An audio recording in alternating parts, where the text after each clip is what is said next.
I was first introduced to ice by my partner at the time, and that was the beginning of the end for me. I would say I got addicted straight away, but within a few weeks I could physically tell that I was craving ice.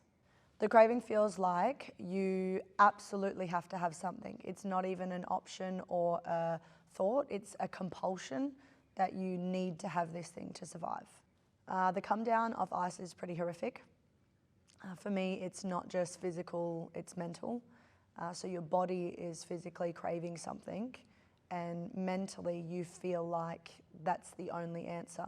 So coming down off ice to me would be suicidally depressed. As I opened my eyes, I physically saw what looked like dark creatures coming down off the ceiling, and no matter what I tried to do, they were still visible to me.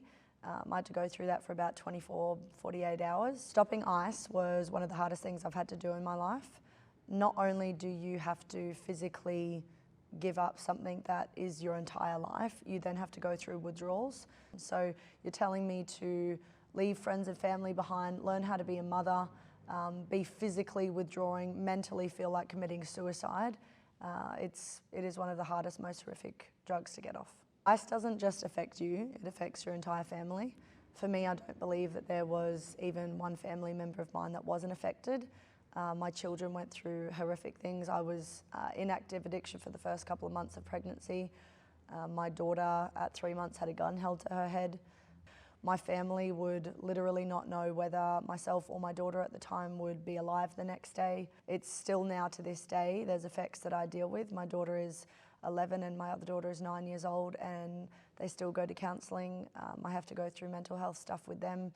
It's an ongoing battle. Yeah, I'm pretty stoked that I'm clean. I guess for me, I never felt peace, I never felt joy. It wasn't something that was a part of my everyday life.